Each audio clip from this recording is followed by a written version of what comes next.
What is up, boys and girls? Thank you so much for joining episode number 24 of the Phyba Performance Podcast. Today, we have the pleasure of having Brooke Turner on, who is an absolute guru when it comes to pelvic floor work. She is a nutrition. I'm gonna butcher this, but she's a nutritionist. She's exercise physiologist. She's worked with tons of people, and especially ladies that are pregnant that are trying to work through stages of pregnancy, but also trying to train at the same time. So this has been her specialty for more than 10 years, and she is doing some amazing work, inspiring lots of people and getting people moving at all stages of life, which is pretty fascinating, and I absolutely love it. There is so much cool information coming at you guys today. So I'm so keen to rip in. Brooke, thank you so much for jumping on. The pleasure is all mine, James. I'm stoked to be here, and I just want to give you a great big pat on the back for actually, opening up this platform and having this conversation about a topic that is often, swept under the rug or sort of giggled at, or can often be the elephant in the room. So I'm really pumped to be chatting to you for the next little bit about this stuff. Oh, I love it too. And this goes so much deeper than just training. This is about mindset as well, which is kind of what we talk about too. When we look at pillars of performance, we don't just look at the physical things that we can do to try and improve ourselves and trying to extend longevity and enjoy life a little bit more, but it also comes down to the mental side of things and the way that we approach particular topics. And if we can open them up and make them a little bit more digestible or make people feel better about talking about them, then we're still winning at the same time, right? Yeah, absolutely. So yes. Go on. Yeah, I was going to say, as you said, exercise scientist and nutrition background. I live in Western Australia in the Pilbara in a town called Karratha. Some of you may be familiar with that. And I'm also a mum of three. So I sort of came into this area when I embarked on my own preconception journey over 8 years ago now. And I've always been a life athlete, high intensity, high impact. I like to throw some weights around. And I wanted to make sure that when I was pregnant, I could keep moving in a way that I enjoyed. But you would know every good coach needs a coach. Every doctor needs a doctor. Like if we're not investing in continuing to upskill or learning from the best, then we're not growing and moving forward. So I wanted, despite knowing what I knew and having the experience that I had, I didn't have the confidence to keep doing CrossFit or functional training or going for a run. So I made it. I reached out to sort of see what was out there. A lot of the information I found was outdated, it was unreputable, but it wasn't empowering me to move in a way that I enjoy. A lot of it was, here's a fit ball, sit down and do 2 kilo bicep curls. And we know that if we want people to be successful at an exercise program, like we have to enjoy the way we move. So that I thought, if I'm feeling like this and I know a bit about this stuff, then surely there's other women out there feeling the same. So from there, I made it my mission, to create resources for women, but also coaches and trainers and exercise professionals working with women, on safe, effective, but enjoyable exercise for pregnancy for exercise at all stages of their life. Oh, I love that so much. And you hit the nail on the head there. And this is what we talk about so much. People will say, James, what is the best training program? What is the best structure to follow? How am I going to get the best results? And I'm like, to be honest, whatever you're going to stick to, whatever fires you up, whatever gets you jumping out of bed to get after it, that's the best program for you. And that, somewhat goes down the path, maybe not as much down the lines of nutrition, but any type of movement that is going to fire you up, make you happy, get you fitter, faster and stronger in whichever way that may be. It could be, going and doing some yoga or Pilates, or then going and doing a CrossFit session, or being a swimmer.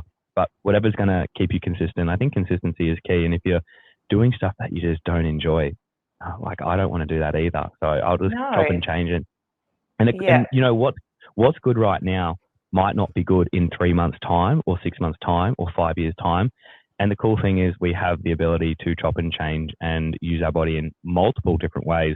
So sometimes I feel like getting really endurant and fit and going for a run. And then other times I just feel like lifting weights.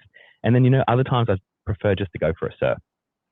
Yeah, absolutely. And that, like you say, over that period of time, there is a time and a place in pregnancy when maybe you do need to take some of your overhead movement seated and reduce the load or the volume or increase the rest, or, it's not a case of that you have to stop exercising during this time. It's a matter of adapting it. And if you're a coach, upskilling and having the knowledge so that you can keep coaching and programming in a way that you enjoy, and also in a way that like your clients and your members enjoy training. Because if you're not empowering them to move in that way, they're gonna go and find someone else that does. So exactly, that's spot on, and I totally agree with you. So now I wanted to ask you a question. So PFD, or pelvic floor dysfunction, can you please tell myself and the audience what it is? Is it common, and who typically would suffer from pelvic floor dysfunction? And is it restricted to just the females, or is there males that experience this too? Yeah, awesome questions. And if you were hearing this for the first time and going like, what the hell is pelvic floor dysfunction? Or, when I talk about prolapse, you're going, what is prolapse? Whether it's yourself or someone listening, you're not alone in going, wow, I haven't actually heard anybody talk about this before, or maybe I have, but I thought it was an old lady problem. And in fact, it isn't. A gynecologist has in fact said that to me before, that prolapse is only something that impacts old ladies. And we can talk, that is a risk factor for pelvic floor dysfunction, but let's have a bit of a chat about it. So when we talk about pelvic floor dysfunction, we're talking about things like urinary stress incontinence. So maybe women or men laugh when they leak, when they laugh, cough, sneeze, jump, run, lift a heavy load, high impact exercises. And then there's also bowel incontinence. So this could be fecal or flatulence. And we also have pelvic organ prolapse. So the pelvic floor is made up of muscles and tissues and ligaments that stretch basically from our pubic bone through to our coccyx, and then sideways as well, from one sitting bone to the other. And from chronic heavy lifting, from respiratory illness, coughing, straining, bowel motions, pregnancy, that can actually cause those ligaments, those muscles to stretch and weaken and become compromised. And the pelvic floor has a really important role in supporting our internal organs of our bladder and our bowel and our uterus. And prolapse is essentially the downward displacement of one or more of those organs into or out of the vagina. So it is very common. It's common in women. If you're a trainer listening to this, like we can talk about stats, it does impact men. So men are at risk of incontinence. They are at risk of prolapse, to a lesser degree, more so. And that isn't necessarily my area of specialty, but there are these amazing professionals out there called pelvic health and continence physiotherapists, or you may have heard of them as women's health physios, and they specialise in pelvic health and continence and all of these problems that may occur. So when we talk about urinary incontinence, 1 in 3 women who have had a baby will leak urine. If we look at bowel incontinence, fecal or flatulence, 1 in 10 women will experience that. And about 50% of women at some stage in their life will experience pelvic organ prolapse. So those stats are pretty huge. Yeah. Wow. I had no idea that it was that common. No. That's super interesting. Wow. Yeah. Fascinating. And it is. Go on. Well, I suppose you mentioned like the pillars of performance and mental well-being and that kind of thing. And so for women who are navigating stress incontinence or overflow incontinence, or prolapse in particular, there are a number of different types. So a woman may have more than one type of prolapse, and there's varying grades as well. So women's health physios will measure an internal assessment. 2 fingers inside the vagina is a gold standard assessment for measuring prolapse, and they will grade that accordingly. So if you think about the mental implications of somebody navigating this, think about how often maybe you've heard this spoken about in your area of expertise, the women that you come into contact with. It's something that's so common, but it's not spoken about. So is it common? Yes, but is it normal? No, and help is available. So I think it's really important that we have this conversation to help raise awareness to that. Absolutely. And this is a topic that, again, like you said, is probably for the most part, for a lot of people, embarrassing to talk about. Some people, I'm sure, are just like, hey, yeah, I've got this thing going on and have no problem. But probably from the majority, I'm like just guessing here, it might be an embarrassing topic, but it also is a very important topic. And this is not exclusive to people that, have just started training. This also happens to people that are well trained have been training, well, somewhat believe training their pelvic floor for a long time, lifting weights on a regular basis, being active as a kid, teenager, and adult, but this still doesn't restrict them or being them being off the cards to something like this. So can this happen to professional athletes and people that are training on a 5 times a week basis and doing supposedly all the right things, or in their mind all the right things? Can this still affect those people? And if so, have you got any background around that? Yeah, absolutely. And I love that you've basically just, that was a wonderful segue. So like our pelvic floor and our pelvic health isn't just about what's happening for pregnancy and postpartum. It's the sum of our experience. So everything a woman or a man, if we're not talking about pregnancy, has done up until now, like how they've gone to the toilet, their genetics, their stress levels, everything. But then of course pregnancy and motherhood, or postpartum, especially those first 12 to 24 months is a really important time. So it's not just an old lady thing. And fitness professionals or fit pros, professional athletes aren't immune to this. And I'm not sure if there's anyone sort of leading the way or sharing your experience, but myself, a lifelong athlete, mum of 3, I'm not an elite athlete, but I've been training for life and I'll continue to do so. I am living with pelvic floor. I have, mild pelvic organ prolapse, and it's something that I've had to navigate 3 times, 3 pregnancies, 3 postpartum deliveries. It was something that really played on my mind around, do I have a 3rd child? If I can't, throw down these weights or go for that run or do it, I know how that would impact me mentally. So it was actually like, that can be something that hold women back. And as you said, you can do all of the right things. So it's important for women to know that you might do all the right things during your pregnancy, but your labour and your delivery carry with it a lot of risk factors as well. And that's sort of what I encountered in my experience.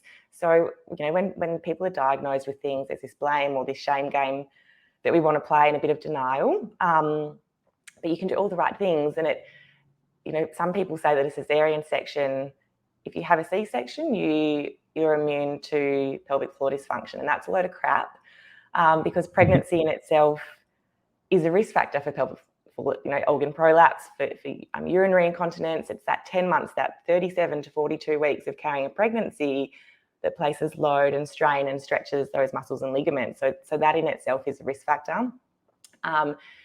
What a cesarean section will eliminate, and it will, other pelvic floor risk factors like a long pushing stage, a 3rd or 4th degree tear, so an obstetric anal sphincter injury. So if you haven't gone through this, you're probably thinking, listening along, going, wow, like what is that? And that's a severe tearing. So lots of things can come into play, but large baby, long pushing stage, excess weight, chronic constipation, repetitive heavy lifting. I think the more we know about it now at any stage of your life, I think if people listening in your 20s and you think it's not relevant to me now, I don't really care about it, I want women to be like, how come not, I'm informed, I'm empowered, I'm educated, not a case of far out, why didn't anybody tell me? Yeah, absolutely. And so I guess this moves really well into the next part.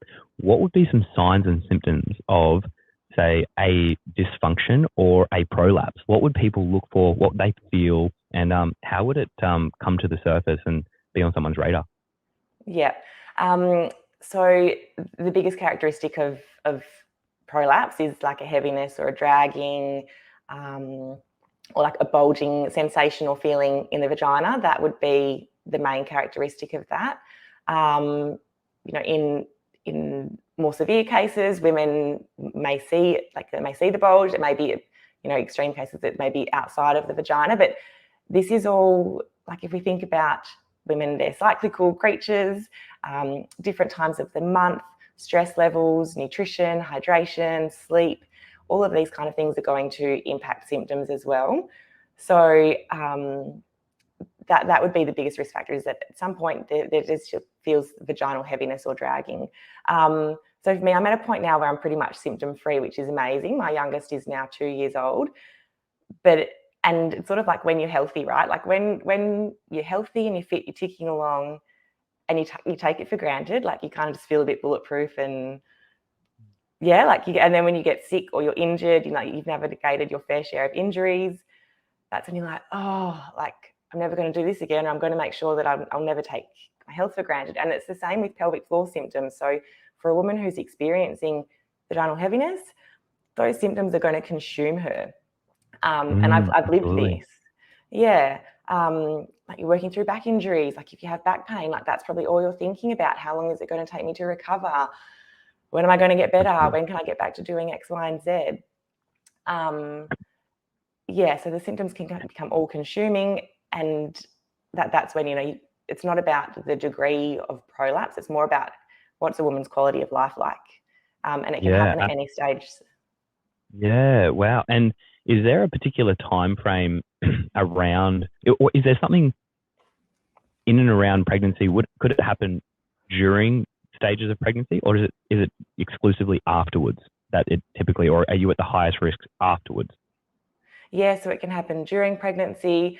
I've had trainers do my course who and they've been very open about it as well. They've never gone through pregnancy, but they've done Olympic lifting, and with stress in their life, they've developed a prolapse and had to work through that. So I think we make a mistake of, oh, I've not been pregnant, or I'm not a mum, so it's not going to affect me. In the heavy lifting game, it is a risk factor. So it can present during pregnancy, which is why we'd want to scale back and regress our movements and our volume and our load because of this, because of the load to the pelvic floor, because of the changes in structure to the abdominals. A lot of the time for exercise, we think take out the impact, it's just about pelvic floor, we'll be right.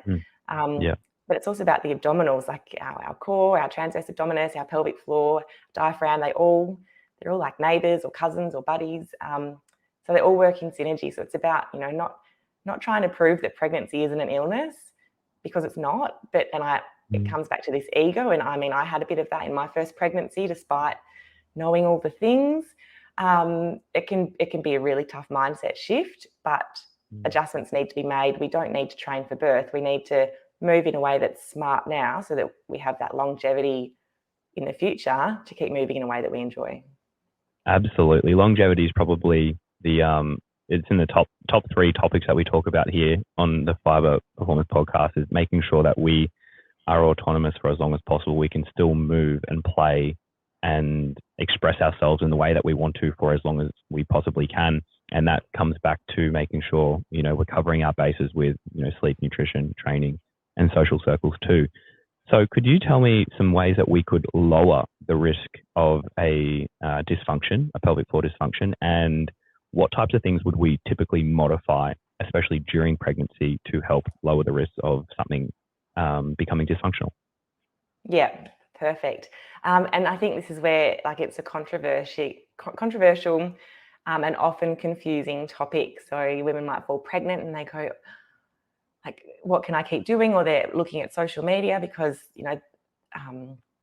there's a lot of, powerful influence and information out there, and what's reputable and what's right for them and their journey. So there's heaps of physiological changes that occur during pregnancy, like increased cardiac output, blood volume, respiratory rate. So in general, your perception of effort is going to be higher for a given work rate than your pre-pregnancy levels. Intensity of exercise is really important in the first trimester. There's not really huge loads on the pelvic floor and the abdominals at this time, but that can carry with it greater risk of miscarriage and baby's organ development. But you want to give consideration to the intensity, the volume, the type, and the load. So if you think about a 3rd trimester pregnancy, 30 plus weeks, big belly, beautiful big uterus, and if we're going into an overhead squat or a snatch squat or something like that, if you think about those long levers away from where is their center of gravity, because that changes during pregnancy, a lot of the load comes forward, growing breast tissue, growing tummy, load to the lumbar spine. So any exercise that's going to increase pressure through the abdominals, push-ups, GHD sit-ups, GHD butterfly sit-ups, rowing, too much extension through the pull phase of the row.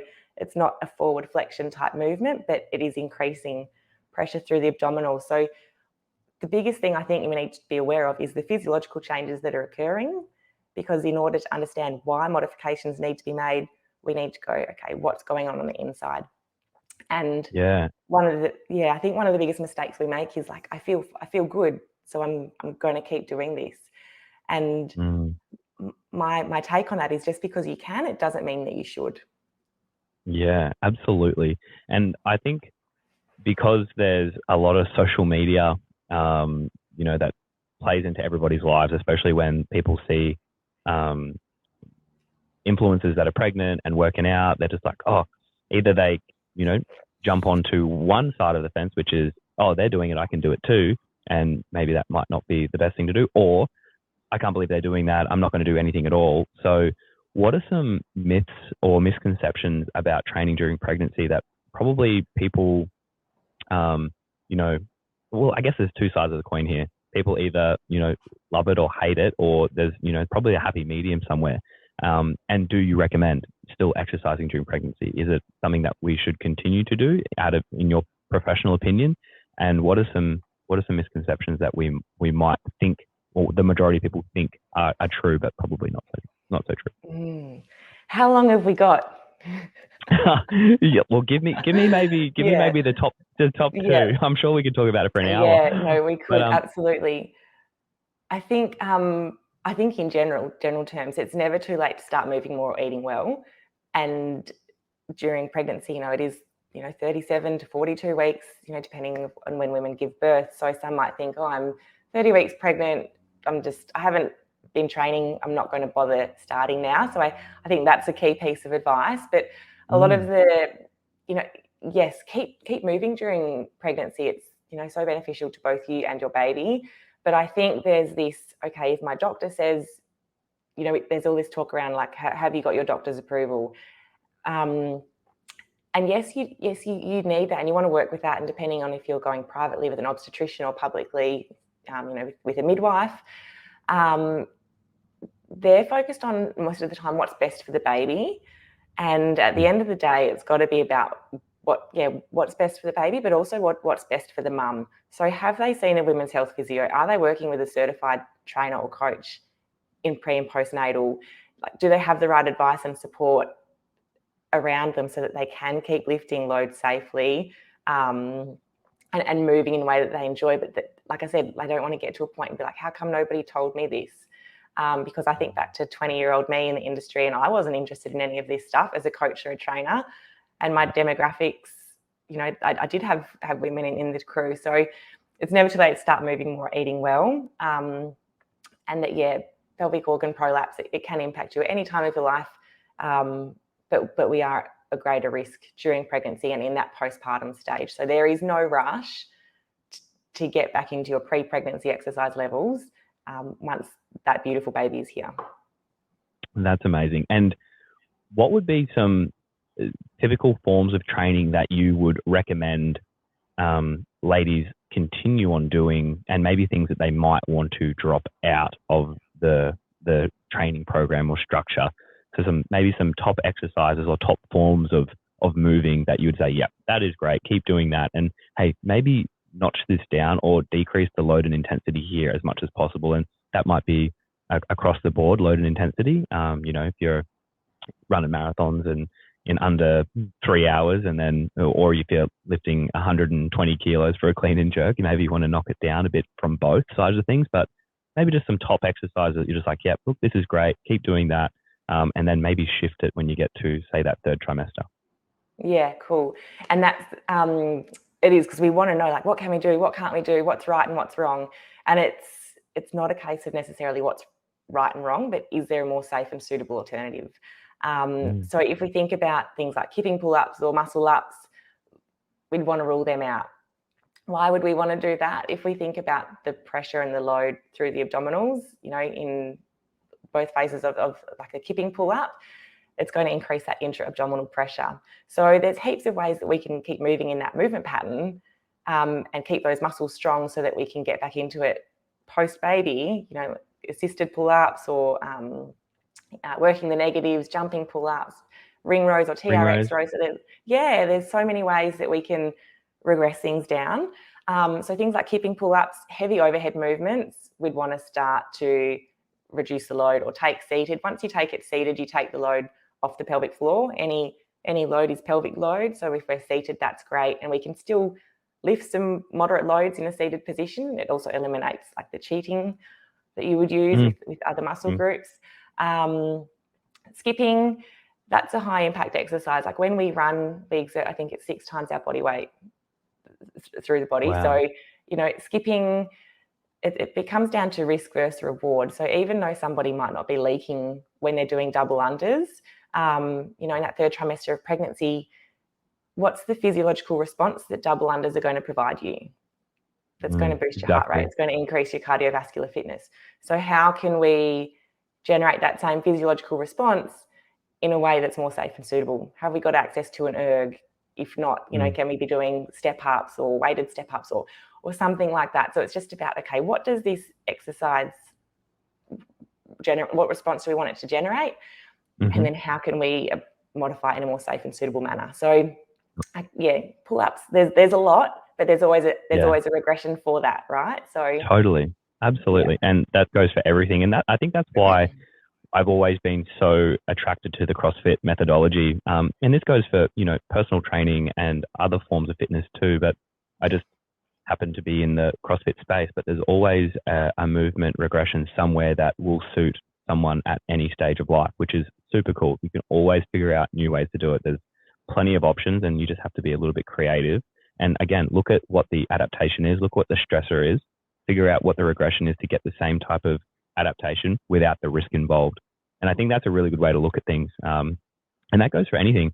Other types of injuries as well. This is also plays into that too. So it doesn't just have to be the PFD, but it could also be, knees, hips, shoulders, and just, sometimes you just got to maybe just drop the ego a little bit or forget about, I used to hit this, so I should be somewhere close to that. Just drop it for a bit, and the progression there, a slow progression is always a better progression, nice and smooth, and, be consistent along the way.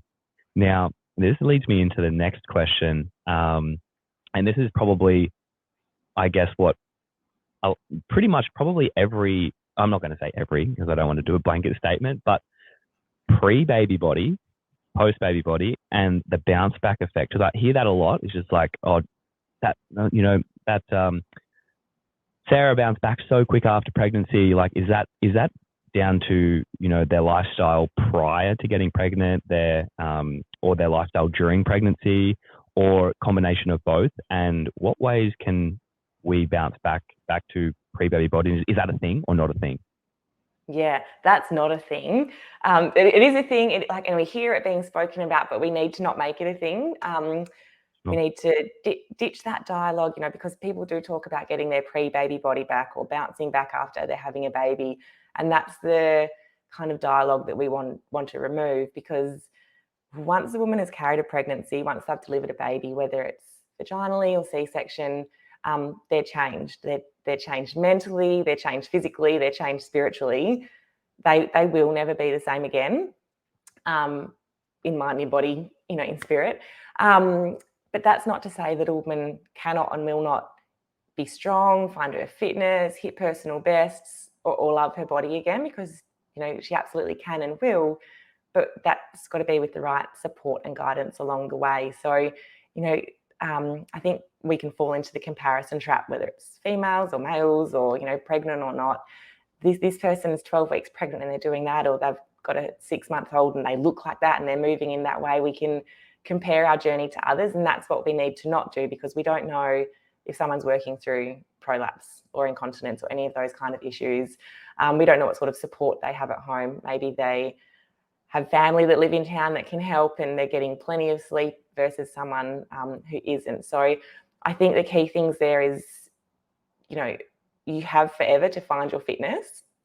That was a really important mantra for me, navigating my postpartum journeys, particularly having subsequent pregnancies, wanting to get back to, lifting the heaviest and running the fastest and being a little bit competitive in that regard. And like I said, that ego shift and working on the mindset it is just a season. We have forever to find our fitness. If we can keep active during pregnancy, it's going to go a long way in promoting a positive and an easier or a smoother postnatal recovery and returning to your pre-pregnancy fitness and strength levels. Yeah, and I guess that physically, like you said, once you've carried a baby, your body has changed and it has changed forever. But that's not to say that it's changed for the worse. It's No. it's just a change, and you can come back to a maybe an equal level of fitness or better again. So you can't write that off, and that's probably the physical side of something. But coming from a mother, could you tell us how your mindset changed after you had your first, second, and third child? Yeah, after my first, I was bulletproof. Like, if I can have, I had three really positive vaginal deliveries. I was like, if I can have a baby, I can do anything. Like the mindset that I then carried through to my training, and in competition and thing, I was like, don't mess with me because I can do anything. Like my mental grit was the best it had ever been. Um, enter second postpartum journey, sleep, nutrition, mindset, exercise, like they're all really important factors.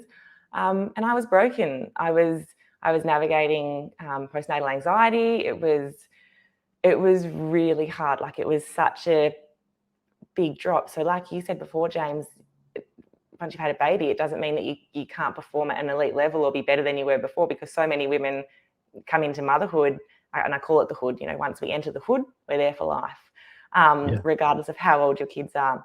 But if you look at like Serena Williams and Annie Thorisdottir, and they're wonderful examples of women who have been mums, but they, you can still get back to a really high performing level because we can. But mentally, yeah, there's so many barriers to exercise in general, right? For general population or for us. And then as a mum, you become time and energy poor. So if movement was a really big part of who you are, and now you're struggling to get that movement in, it's about, okay, well, how can you break down those barriers? Or if you own an affiliate or a gym or a studio, how can you remove those barriers, for your members? Can you have a creche there to help get them, back out to where they're moving? And then I think as well, I'm at a point now where I'm feeling so much better. 2 years into my third journey, no more babies, I'm done. Like I have forever to find my fitness. I'm getting there. But I think we just need to break down barriers. We need to know that if we're training alongside or coaching women who are mums or just people in general, they're there for their best 45, 60 minutes of their day. Hmm. I move for my mental health. That's the number one reason why I exercise. I have other goals in the pipeline, but that's why I move. So if someone's there, it's not a case of go hard or go home. We don't have to smash them. Let's just get them exercising and out of those four walls, because life in the hood, it's a journey. It's non-linear, and it can be pretty tough mentally. Yeah, totally. And out of curiosity, do you think training to a high level prior, and not like you don't have to be like a pro or anything like that, but training in general, do you think that prepared you to grit through? Obviously, pregnancy is a pretty it's a pretty hard thing to go through. Obviously, it's quite painful. It requires fitness to a degree, right? Do Yeah. you think training prior helped with the pregnancy itself? And do you think that you were better equipped than you could have, than you were if, say, you didn't train as much? Do you think that helped a lot with actually dealing with the pregnancy during, like at the time of? Yeah, absolutely. So being physically, like keeping up my endurance, my strength, like that played a huge role. And particularly in the postnatal recovery, like you're not doing a lot in those early days, but the weight is going to, start to level itself out if that's something that women are concerned about. But it wasn't just the exercise. Like I did a lot of mindset and breath work in the lead up to it as well, because we all know that if we have to get through something painful, like what's our inner dialogue, like how are we talking to ourselves, what kind of mindset are we operating from? So I think you work through their pregnancy and their birth and their motherhood journey, like working with a breath coach or a yoga instructor, or combining those elements as well. Like variability is one of my favorite kind of training variables, like having that variability in there. So and again, that holistic, I suppose that 4-pillar approach is key. Yeah, I love that. And you touched on it just before. And I think this is probably going to speak to gym owners, affiliate owners, studio owners, PTs. How would in your mind and your experience, how would a gym, a studio, a CrossFit affiliate break down those barriers, maybe over and above a creche, but, is it extra space? How would they do it to make it more inclusive for females that have, are maybe dealing with a dysfunction? How would they be able to navigate that a little bit better and make it a little bit of an easier topic to either, address inside the gym? Is there bits of equipment they could possibly, get in that will help? Is there a type of space? Well, tell us a little bit about that, and how would gyms and studios adapt a little bit more to make it more inclusive and a little bit easier for, postpartum recovery and dysfunction, pelvic floor dysfunction to be dealt with? Perfect. And education here is key. We don't know what we don't know. And if we don't think that it is something that's going to impact us or our business or our members, I think we're having a bit of a laugh. In 2022, there were 4.4 million women using gyms and fitness facilities, outnumbering men. And if we come back to the stats of 1 in 3 women who have had a baby will leak urine, about 50% of women at some stage in their life will develop pelvic organ prolapse. And I say some stage in their life because, there is that postpartum journey. But once they get to 2 years, like I said, once you're in the hood, you're there for life. So when women go through they're postmenopausal, they have a drop in estrogen levels, which they're then at risk of developing a prolapse. And I've had clients come to me post-menopause and say, oh my gosh, Brooke, I've just been diagnosed with a prolapse.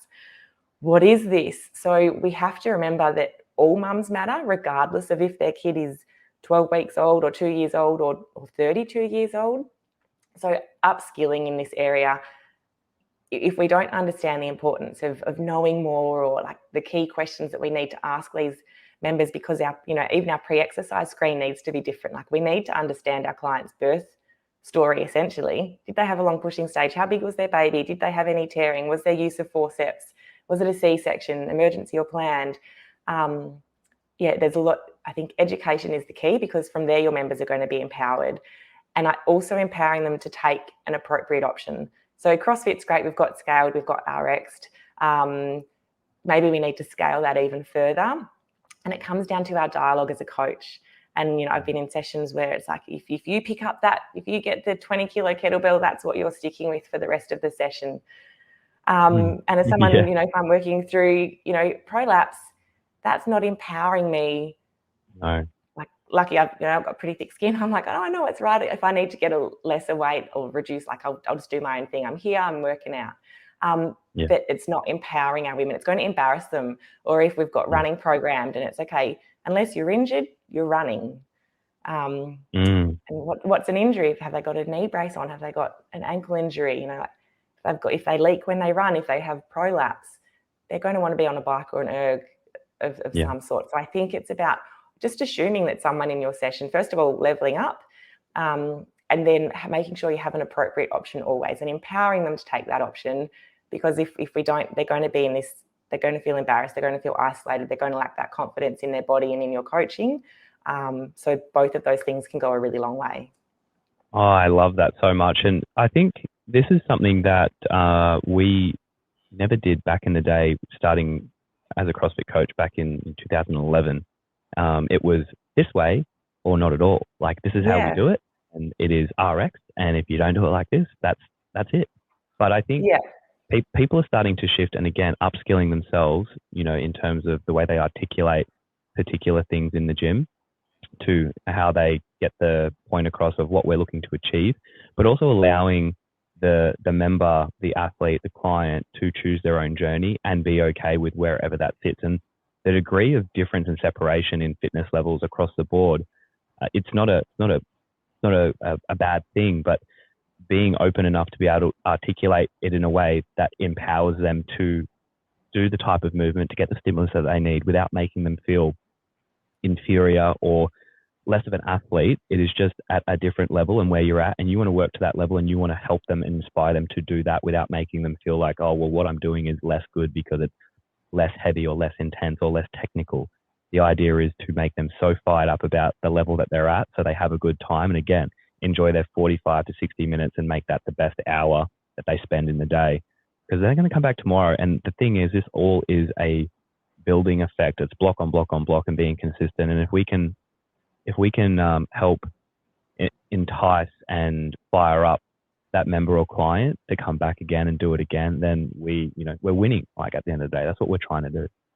Absolutely. And it has that flow-on effect. So say like, I call them my less sexy but essential exercises, because they're not going to look flashy in the gym, or, but if one person starts to take a further aggression or it empowers other people to be like, oh yeah, like Brooke's doing that, like I can do that too. So hopefully it's, it's been offered in the coaching and the programming, but if not, if they see someone else doing something different, then it gives them that like, okay, I can be empowered to take a different option that might be better for where I'm at.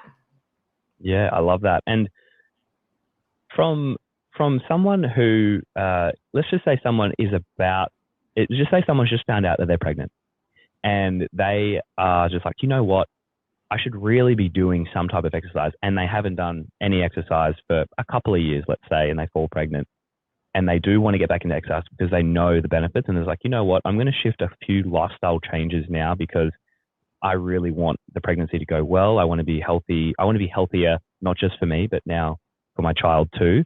What is the number one form of exercise that you would say for someone who's completely untrained, they don't exercise, to get into, just to get started? What's something that you would recommend? Would it be yoga, Pilates, PT? What type of stuff would you recommend?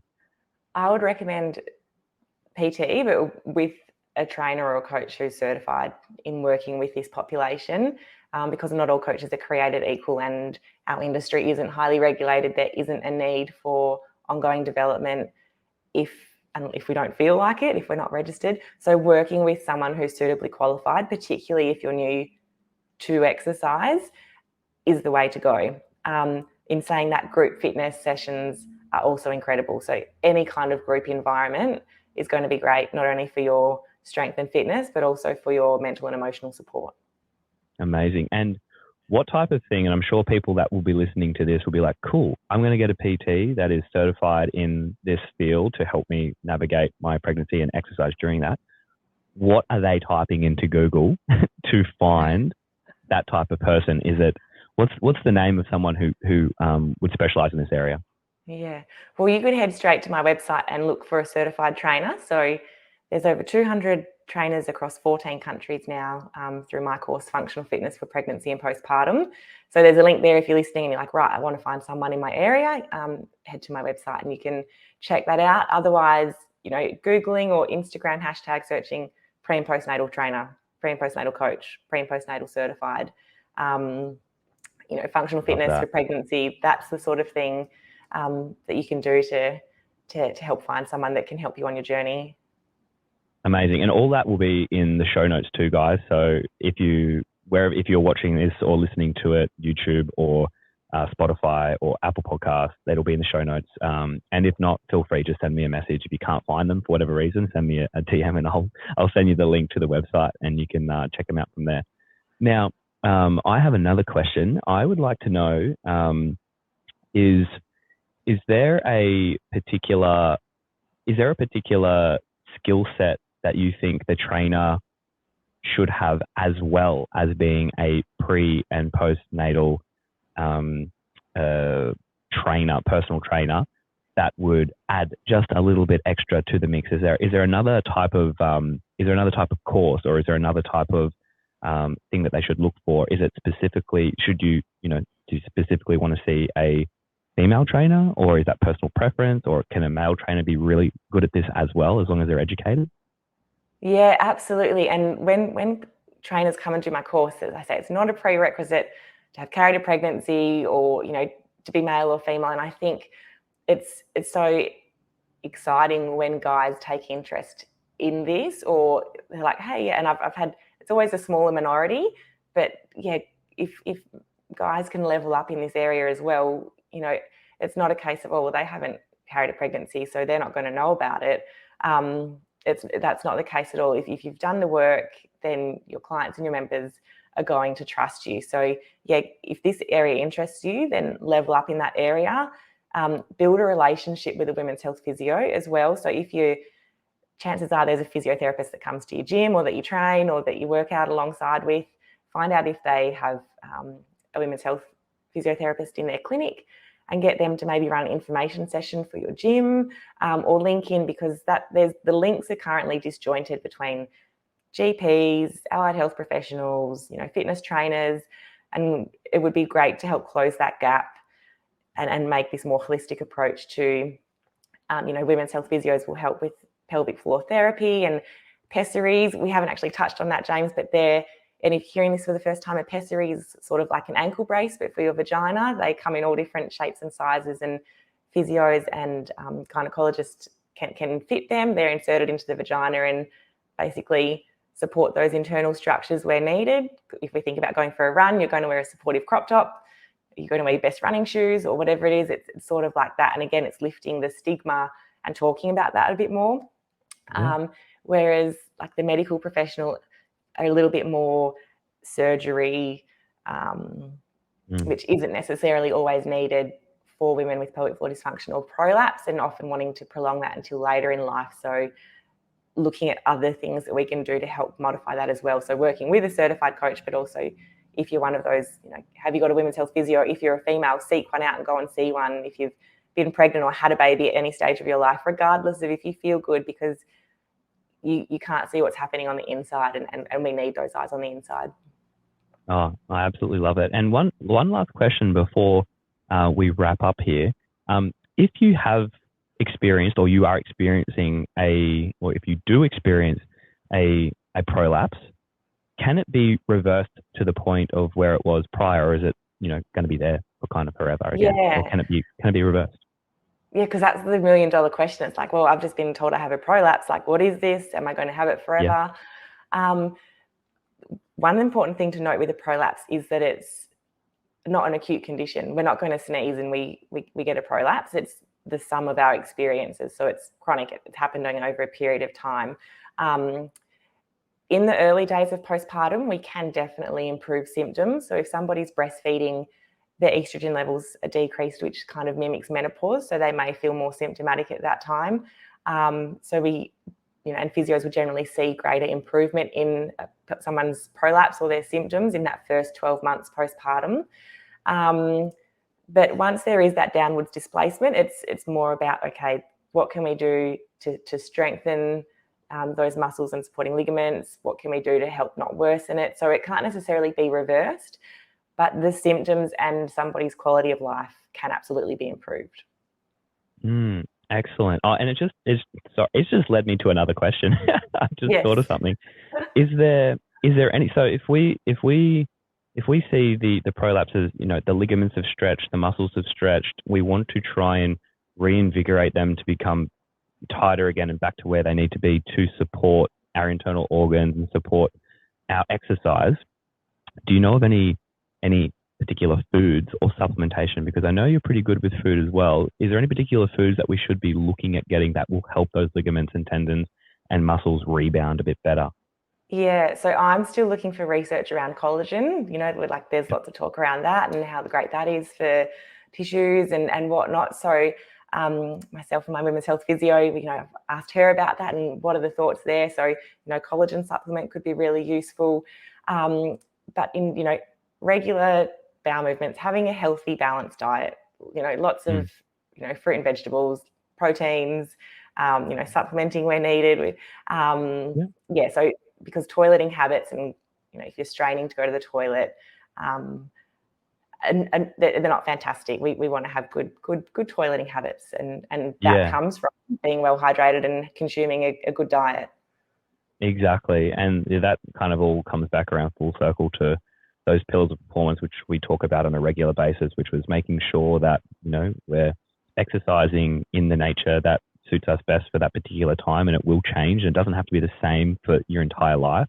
Making sure our sleep is on point, so we're working in as much as we're working out, at least making sure that our social circles are good and we're happy and we're vibing on a good frequency there. And then also, making sure that our hydration is on point as well, making sure everything is kind of in check, that nutrition, that sleep, the hydration, social circles, and they're all on point, exercise is on point. So I think that's really fascinating. I think that people are going to be able to take a lot away from today. And again, for those of you that are listening, a lot of all this information is going to be put in the show notes too. So don't stress out if you've missed something. Go back and you can watch it again, and there's probably going to be a ton of information in there. But Brooke, I just wanted to thank you so much for coming on and being so open about talking about a topic that is usually swept under the rug. And I've learned so much already, and I'm so glad. Thank you so much. No, thank you so much. I'm stoked to have been here, and yeah, you're a legend for opening up this conversation and keeping it going.